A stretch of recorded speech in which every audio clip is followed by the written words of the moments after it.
നമസ്തേ. നമ്മുടെ കുട്ടികൾക്ക് speech therapy continuous ആയിട്ട് കൊടുക്കുന്നതിനുള്ള ഗുണങ്ങൾ എന്തൊക്കെയാണ്? അതുപോലെ ഇടയ്ക്ക് നമ്മളതിൽ സ്റ്റോപ്പ് ചെയ്താൽ എന്തൊക്കെ ഡിസഡ്വാൻറ്റേജസ് ആണ് വരിക? ഓക്കെ. ഓക്കെ. അതായത് സ്പീച്ച് തെറാപ്പി നമുക്ക് മുടങ്ങിയാൽ കുഴപ്പമുണ്ടോ എന്നുള്ളതല്ലേ? ശരിയാണ്. നമുക്ക് പലപ്പോഴും പല പേരൻസിനും വേണ്ട വിധത്തിൽ കൊടുക്കാൻ പറ്റാറില്ല. അപ്പോൾ അങ്ങനെ മുടങ്ങിയാൽ അവർക്കൊരു പേടിയാണ് ഇതെന്തെങ്കിലും ബുദ്ധിമുട്ടുണ്ടോ എന്നുള്ളത്. അതിൽ ശ്രദ്ധിക്കേണ്ട 1-2 കാര്യങ്ങൾ, നമ്മുടെ അസൗകര്യം കൊണ്ട് മുടങ്ങുന്നത് തീർച്ചയായിട്ടും ദോഷമാണ്.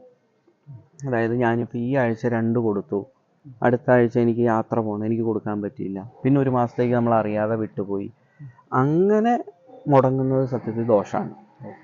പക്ഷേ ഞാൻ പലപ്പോഴും പറയാറുണ്ട്, നമുക്ക് സ്പീച്ച് തെറാപ്പി ആയാലും അത് ഒരു പീരിയോഡിക്കലായിട്ട് നമുക്ക് മോണിറ്റർ ചെയ്തിട്ട് പോകണം. പല പേഷ്യൻസും വന്നിട്ട് പറയാറുണ്ട്, കഴിഞ്ഞ 4 കൊല്ലമായിട്ട് സ്പീച്ച് തെറാപ്പി കൊടുക്കുന്നുണ്ട്, മാറ്റം ഉണ്ടോയെന്ന് ചോദിച്ചാൽ കുറച്ചൊക്കെ മാറ്റം ഉണ്ടായി, പിന്നെ മാറ്റമൊന്നും കാണാനില്ല. അപ്പം അതിൽ എന്താ വെച്ചാൽ ഞാൻ പറയുന്നത്, തെറാപ്പികൾ കൊടുക്കുന്നതിനൊരു തോതുണ്ട്. നമ്മളൊരു 3 months പ്ലാൻ ചെയ്ത് എന്താണോ നമ്മൾ ഗോൾ അറ്റൈൻ ചെയ്യാനുള്ളത് അറ്റൈൻ ചെയ്തിട്ട് പോവുക.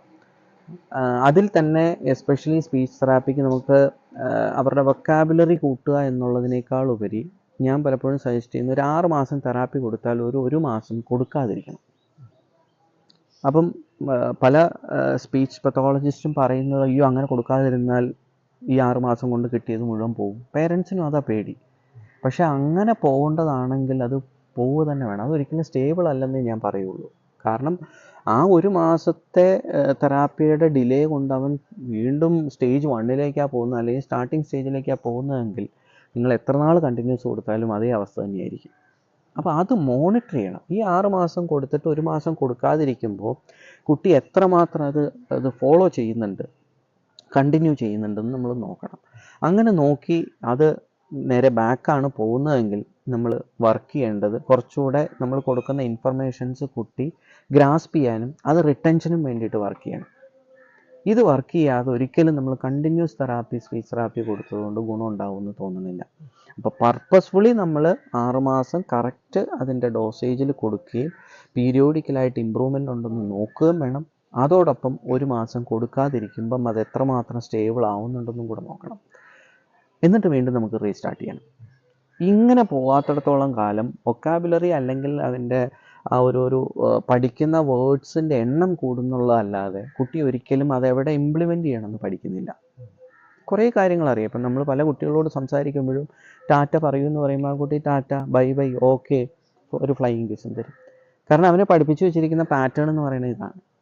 അപ്പോൾ ആ പാറ്റേൺ എവിടെ പറയണം എന്നുള്ളത് കുട്ടി പഠിക്കുന്നില്ല. ഇത് പഠിപ്പിക്കുക എന്നുള്ളതായിരിക്കണം നമ്മുടെ ഉദ്ദേശം. അല്ലാതെ കഴിഞ്ഞ മാസം 5 വേർഡ്സ് പഠിച്ചു, ഈ മാസം 10ആയി, 15ആയി, 50 വേർഡ്സ് ആയി എന്ന് പറയലല്ല. ഈ പഠിച്ച 5 വേർഡ്സ് എവിടെ ഇംപ്ലിമെൻ്റ് ചെയ്യണമെന്നും കൂടെ പഠിക്കണമെങ്കിൽ കുട്ടിക്കൊരു അവയർനെസ് ഉണ്ടാവണം. ഈ അവയർനെസ് ഒരിക്കലും കണ്ടിന്യൂസ് തെറാപ്പി കൊടുത്തതുകൊണ്ട് കിട്ടണമെന്നില്ല. അതിനൊരു ഗ്യാപ്പ് കൂടെ കൊടുത്തെങ്കിലേ ഇതിന് ഇംപ്ലിമെൻ്റ് ചെയ്യുന്നുണ്ടെന്ന് പറയാൻ പറ്റുള്ളൂ. അപ്പോൾ കഴിയുന്നതും നമുക്ക് ഗ്യാപ്പ് ആവാം, ബട്ട് അതൊരു പ്ലാൻഡ് ഗ്യാപ്പായിരിക്കണം. അൺപ്ലാൻ ചെയ്തിട്ടുള്ള ഗ്യാപ്പ് ദോഷം ചെയ്യും.